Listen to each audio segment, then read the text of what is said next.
Alright, we are here to discuss today, do individuals have the right to choose to die? Everyone should be able to make a decision in their life how it should be led. If to them that means tomorrow should be their last waking day, we should respect their wishes. People should have the right to decide their fate and how they want to live. Individuals have the right to choose when they want to die and when they see it fit. Every new day is another chance to change your life. Through dedicated research, we come to the assumption that people should be able to take the fate of their own lives in their own hands.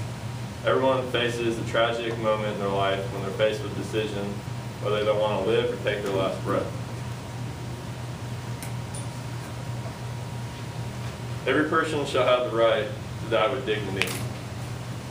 The right should include choose from time to time one's death to receive medical or pharmaceutical assistance to die painlessly.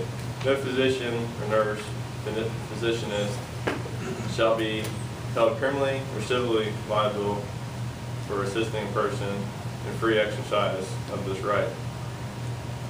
One of the first thoughts that we may have come to your mind is suicide. However, this isn't the direction that we were going with this. We feel that due to critical, medical, and other circumstances, individuals should be able to decide their fate. What if they're not in the right state of mind? If they're not in the right state of mind, it's something. If this is something that's happened gradually, or is it something that's happened? I don't know. Recently. Well, if they're not in the right state of mind, hopefully they've got somebody that's got power of attorney that they've assigned to somebody.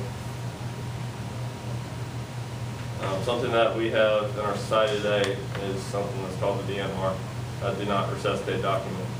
Many people use this, it's very common. This is one way people can decide if they want to live or die. All that would require from somebody is filling out a form and having it notarized.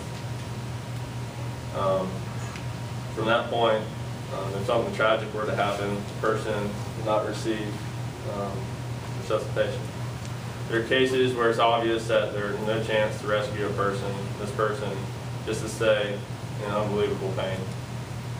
He or she does not see any pleasure in life because all they feel is terrible pain.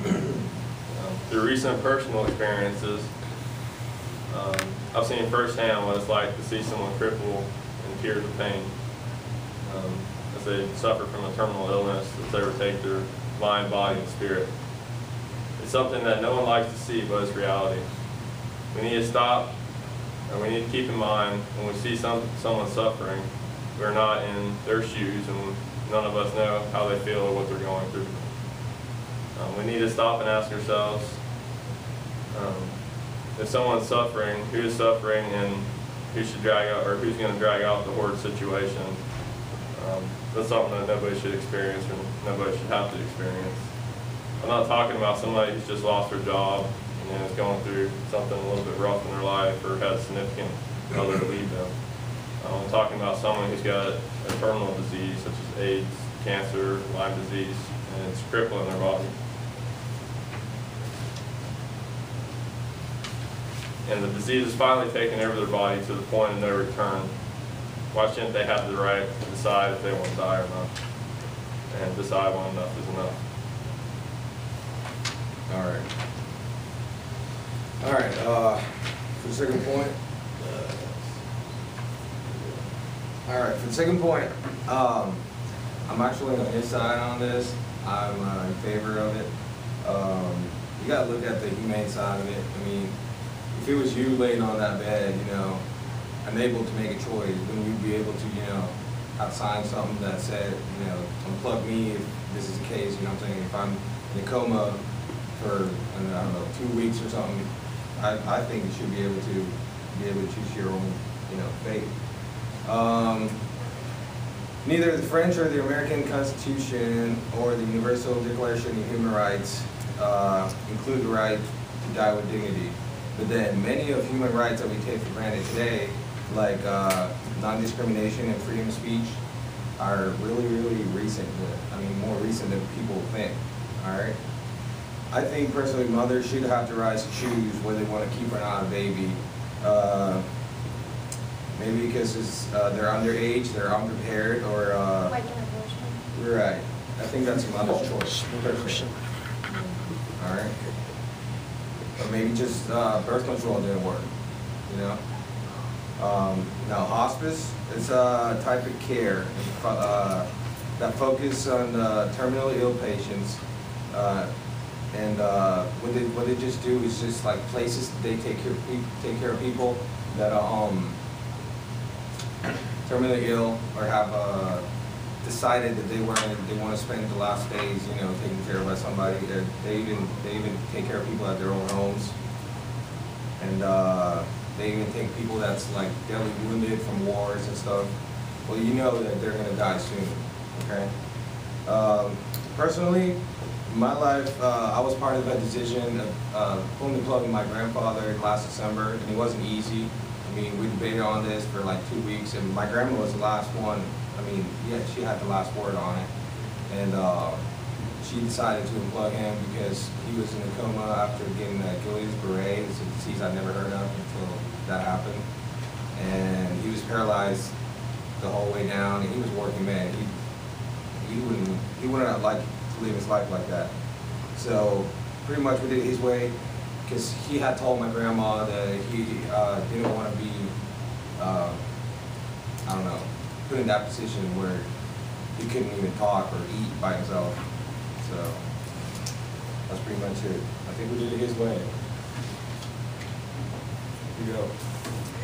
I'm going to be talking to you about the cons and why you shouldn't be allowed to end your own life. I'm going to give you 3 scenarios. A 17-year-old girl is traumatized after a breakup with her boyfriend and overdoses on painkillers. A 45-year-old woman dying slowly from pancreatic cancer is given a lethal shot of morphine by her husband. A 64-year-old man devastated by the share market crash hangs himself. The teenager fortunately gets out and is bundled into an ambulance. Her stomach is pumped and she is monitored in the hospital for several days. Luckily, there is no permanent damage. The woman with cancer, now mercifully dead, leaves behind a grieving husband. But as well as the grief, he has to live with the rest of his life for what he did. In the end, who killed his beloved wife? One is an attempted suicide, one is an assisted suicide, and one is a successful suicide. It is said that for every suicide, on an average, there are 8 people left behind who are seriously and permanently damaged. We do not have the right to die. Many people now speak of such thing, but without the proper understanding of terminology, they use a right as a moral claim. We do not have the claim on death. Rather, death has a claim on us. We do not decide when our life will end any more than we decided when it began.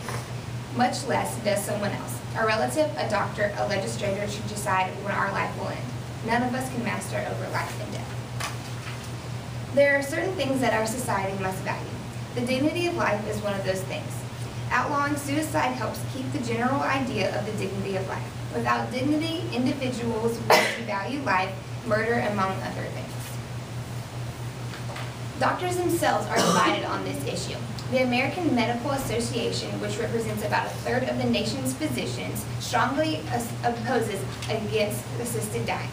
Kenneth R. Stevens, Jr., a radiation oncologist in Portland, Oregon, and Vice President of Physicians for Compassionate Care Education Foundation, agrees with the AMA in regards to assisted suicide as a violation of the doctor's healing law.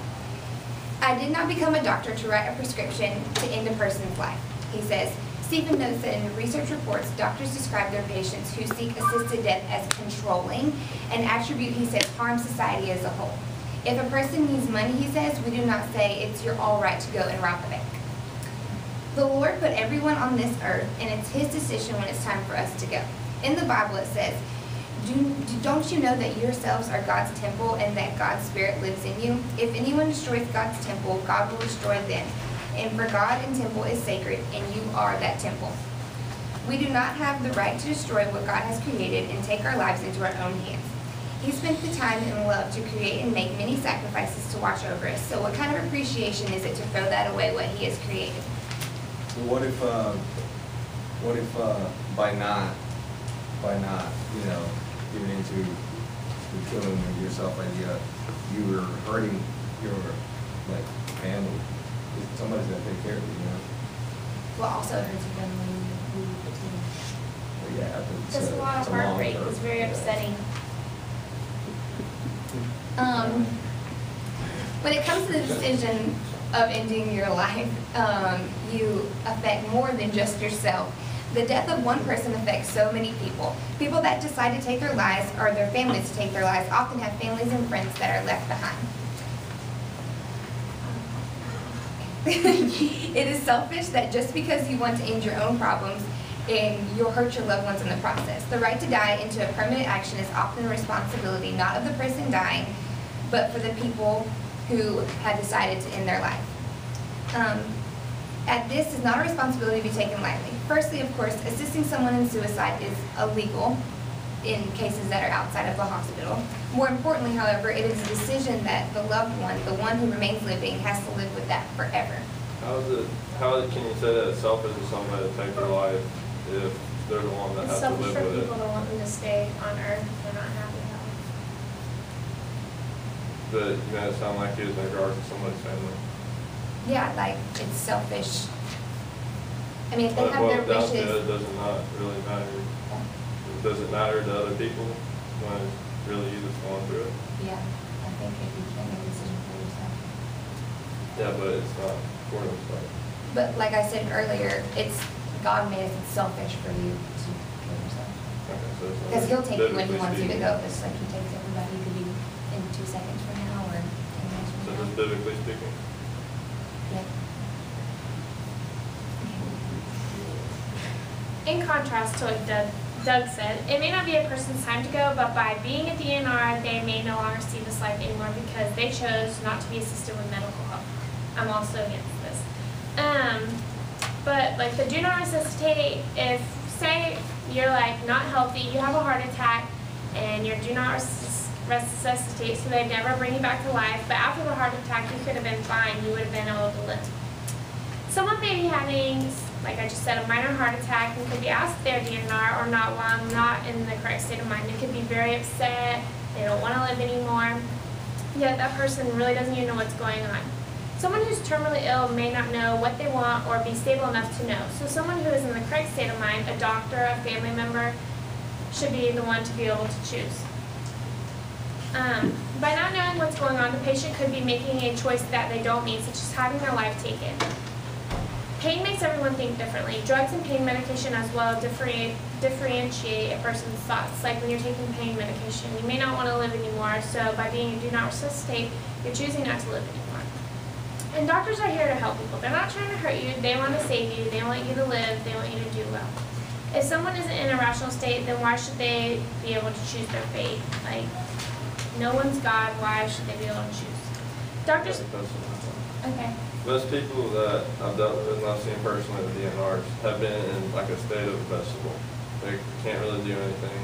There's no turning back. I mean, they don't want to be resuscitated because nothing's going to change. They're going to be worse off after they get CPR administered to them than they were before.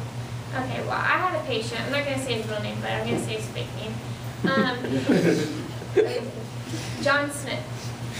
He had a heart attack, and he was, before that, not in a good state. He weighed 500 pounds, and after his heart attack, he got resuscitated, but he wasn't breathing, and he did get resuscitated, obviously. And after that, he changed his life and continued to live for 30 more years. If he wouldn't have had that choice to be able to resuscitate himself or have someone resuscitate him, he never would have been able to change his life, lose all the weight, and live a healthier life. That's why I think they should have the choice. Statistics Not all show that per- not many people make it through after that bad day. But some people do. What if you do make it through? There's always that chance that you could make it through. Not everyone is always terminally ill when they are a, You're entitled to a choice. Yeah, you're entitled to a choice, I agree. Like I said, nobody knows when it's the right time to go, which is why I don't believe a Christian should be allowed to control their own death. Nobody should play the role of God, not even doctors or the people. This day could be the day you decide to become someone who chooses when they should die or not be able to choose when they should die like they are. You never know when you may become seriously ill. Think about how the end of your life may turn out. Do you want to be the one to control it or to not control your death? Are you okay with that? No, it's not, yeah, the other one said.